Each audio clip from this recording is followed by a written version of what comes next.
पहलगाम हमले के विरोध में अंबाला में कैंडल मार्च। युवा कांग्रेस नेता जग्गा खेरा ने मांगा शहीदों को सम्मान। पहलगाम में आतंकवादियों द्वारा हिंदुओं पर किए गए कायरतापूर्ण हमले को लेकर देश भर में गुस्सा है। इसी कड़ी में अंबाला युवा कांग्रेस नेता जग्गा खेरा ने भी इस नृशंस घटना के विरोध में एक कैंडल मार्च निकाला और हमले में मारे गए लोगों को श्रद्धांजलि अर्पित की। इस मौके पर भारी संख्या में युवाओं की मौजूदगी रही। सभी ने मिलकर नारे लगाए और हिंदुओं के लिए न्याय की मांग की। जग्गा खेरा ने कहा, पहलगाम में आतंकवादियों ने परिवारों को उजाड़ने का काम किया है। निर्दोषों को टारगेट करके मारा गया है। सरकार इन सभी को शहीद का दर्जा दे और उनके परिवारों को संपूर्ण सम्मान और मदद दी जाए। उन्होंने आगे कहा, हिंदू हमेशा शांति और भाईचारे की बात करता आया है। हमें ये ध्यान रखना होगा कि जिनका इस हमले से कोई संबंध नहीं है, उन्हें कोई नुकसान न पहुंचे। हम सबको एकजुट होकर जवाब देना होगा। जग्गा खेरा ने हमले को लेकर सुरक्षा व्यवस्था पर सवाल उठाते हुए कहा कि ये सरकार की विफलता है कि आतंकवादी इतने भारी असले के साथ देश में दाखिल हो गए। इसका जवाब तो सरकार को देना ही होगा। उन्होंने साफ और स्पष्ट शब्दों में कहा कि अब वक्त आ गया है कि पाकिस्तान को कड़ा और सीधा जवाब दिया जाए। पूरा देश सरकार के साथ है और अब कोई भी देरी नहीं होनी चाहिए। जो कैंडल मार्च हमने आज अनाज मंडी से मानव चौक तक निकाला है, ये जो हमारे वहाँ पर भारत के नागरिक शहीद हुए हैं, क्रूरता से उनकी हत्या हुई है, उनको श्रद्धांजलि देने के लिए हमने ये कैंडल मार्च निकाला है।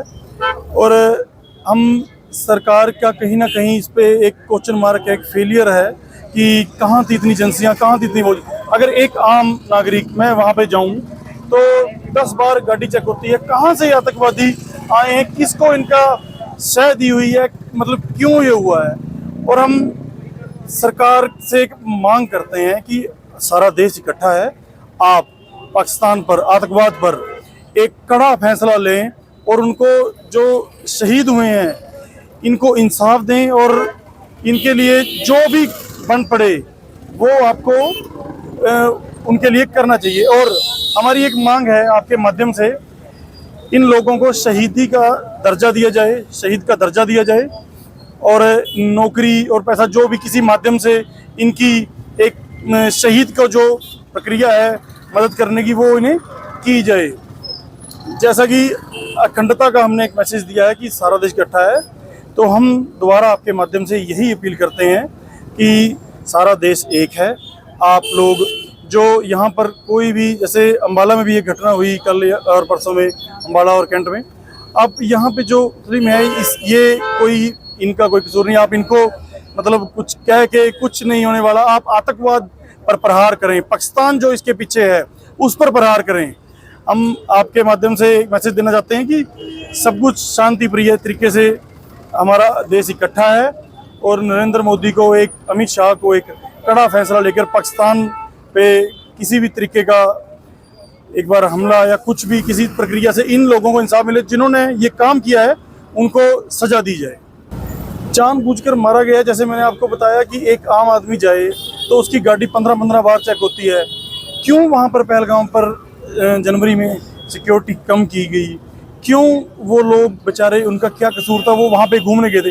मोदी जी ने पूरे देश को एक सिक्योरिटी दी है ना। आप कश्मीर जाएं, कश्मीर में बिजनेस करें, ये चीज़ें करें, इतना बढ़ावा दिया है।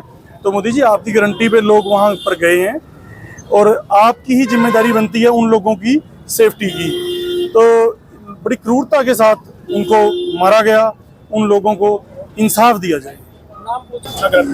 ये एक समाज के अंदर मतलब सबसे बड़ी ये एक पाप की प्रक्रिया है कि आप धर्म पूछकर, नाम पूछकर ये चीज़ें मारें।